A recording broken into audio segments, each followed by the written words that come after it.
Bonjour à tous et meilleurs vœux pour commencer. Alors je vous avais déjà présenté ce poulailler, le poulailler repos là, dans ma dernière vidéo avec grosso modo comment il était bâti, comment il était fait, quels matériaux. Voilà. Et je vous avais dit qu'il me manquait un peu à l'équiper. Donc je vous avais montré les nitrappes. Voilà. Voilà, évidemment il est un peu plus sale, hein. Il est occupé depuis maintenant 3 semaines.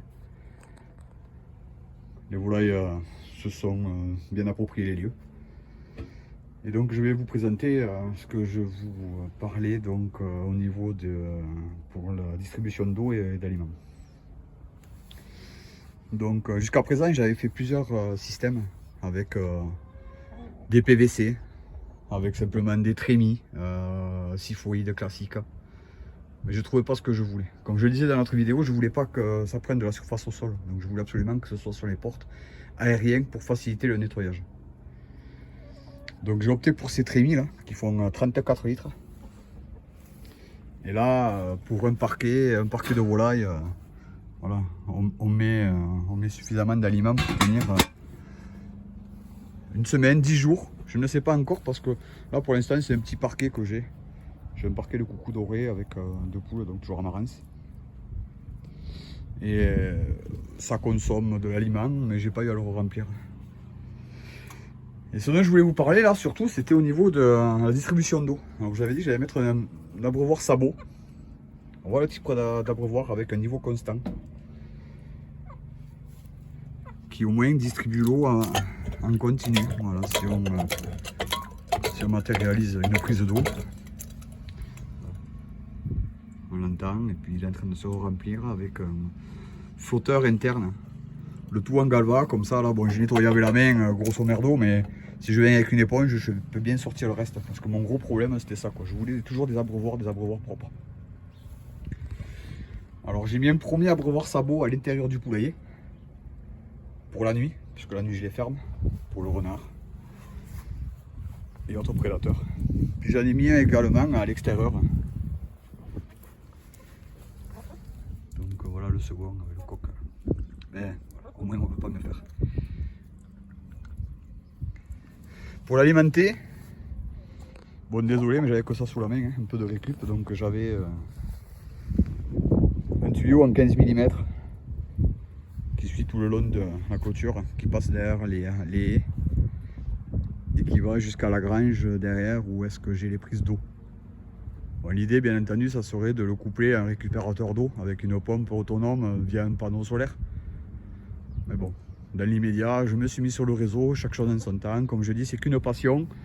Donc bon, à un moment donné on ne peut pas y mettre des milliers et des cents, sachant que déjà j'ai présenté la gamelle il y a donc 1, 2, 3, 4 et au fond un 5e poulailler. Je ne sais pas si vous le voyez au fond. Avancer un peu. Alors, au fond il y a un 5e poulailler. Donc à chaque fois vous imaginez bien qu'il y a 2 abreuvoirs sabots, plus une gamelle d'alimentation, plus tout le reste. Donc je reviens à mon tuyau, dans mon tuyau d'alimentation. Que je fais remonter dessous. J'ai percé tout simplement au niveau du plancher, proprement, toujours pareil, en essayant que ce soit correct. Donc voilà les perçages, je vais repasser les tuyaux. On remonte. Et ici donc il y a un système de réservoir d'eau basse pression. En fait, ce n'est plus ni moins qu'un système chasse avec un flotteur qui va récupérer l'eau du réseau et donc qui va permettre après une utilisation secondaire en basse pression. Donc quand l'eau du réseau on arrive à une pression trop élevée pour faire fonctionner les abreuvoirs sabots qui déborderaient sans cesse. Donc là j'ai l'eau qui arrive, je l'avais débranché simplement j'ai mis des aquastop. C'est assez classique comme ça évite de rajouter un robinet supplémentaire. Donc voilà, je le branche tout simplement. Voilà. Là comme votre chasse d'eau, il est en train de remplir. Ce qui va faire lever le flotteur et qui va couper l'arrivée d'eau. Ici vous voyez 5, 10, 15 litres. J'ai quand même quantifié la quantité d'eau réelle prise parce que moi je fais des prises d'huile essentielle, donc forcément selon le nombre de bêtes, j'avais quantifié qu'il me fallait 15 litres d'eau pour 5 jours de boisson. Voilà, ça fait quand on a une dizaine de volailles par parquet, ça fait 2 litres au jour, donc ça fait 20 litres pour 10 jours, donc voilà, sur des traitements qui sont à 5-7 jours, il me fallait 15 litres d'eau. Donc voilà pourquoi j'ai dimensionné mon réservoir d'eau comme ça. C'est un bac de rangement classique, hein, comme on a dans la chambre des gosses ou quoi. Voilà. De ce premier réservoir, donc j'ai distribué le réseau basse pression, le réseau secondaire. J'ai percé là, que je passe avec un premier filtre. Pour s'il y a de la saloperie dedans. Que ça ne m'obstrue pas, pardon, excusez-moi. Des restes de vin peut-être. Que cela ne m'obstrue pas le réseau d'alimentation des abreuvoirs. Vous voyez, on peut voir qu'à l'extérieur il est toujours un peu plus sale parce que en fait les poules quand elles grattent, elles se chargent les narines de terre et quand elles viennent boire, elles se nettoient le bec. Et c'est ça moi qui me fatigue, que ce soit sale. Donc là, avec une éponge, c'est vite nettoyé, ça permet de pomper toute l'eau qu'il y a et d'enlever bien les saloperies. Donc voilà un peu pour le système d'eau que je vous disais. C'est pratique, hein. Là j'ai une autonomie de, comme je vous dis, 5, 7, 10 jours. Quand même pas mal. Donc là, ah oui, je peux vous présenter ça. Ah, il y a un tracteur qui passe. Alors mini trappe de l'intérieur. Il n'y a que celui-là qui est en fonctionnement. Et en fait, souvent les poules en fait quand elles font le nid, elles grattent de telle manière à arriver simplement sur le bois. Alors évidemment quand le fil tombe, souvent ça le casse. Donc je me suis dit, j'ai acheté un gazon synthétique bas de gamme là, pour mettre au fond du nid, comme ça au moins ça amortira les chocs une fois qu'elles auront viré tout le foin, parce que là on voit un nid qui est occupé et qui est utilisé. Ouais, vous voyez la Rémi. Mais quand l'œuf il tombe, forcément, de 10-15 cm, parfois il se fêle. Quand on est en période de repos comme je suis en ce moment, tous les œufs sont importants.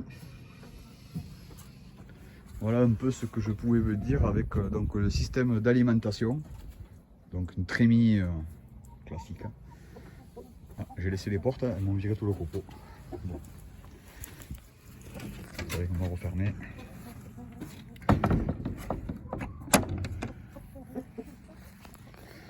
Et donc le système d'abreuvement.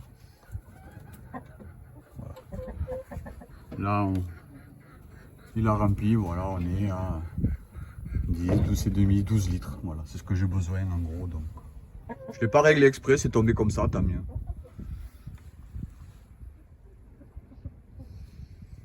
Ah, dernière chose. Parfois, justement, entre deux traitements, si elles n'ont pas tout pris, justement, il faut que je purge pour changer. Si je mets par exemple un traitement pour les vermifuges avec les huiles essentielles, ensuite je veux l'arrêter puisque la période de prise est terminée, je me suis fait une petite purge qui est en bas, donc simplement avec une petite vanne là. Voilà, j'ouvre la vanne et voilà, ça vient me vider directement le réservoir d'eau. Je peux re-remplir avec soit d'autres huiles essentielles, soit de l'eau claire.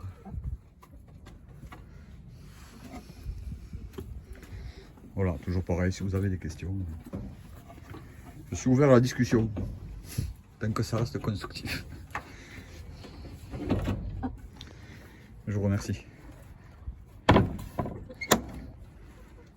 Au revoir.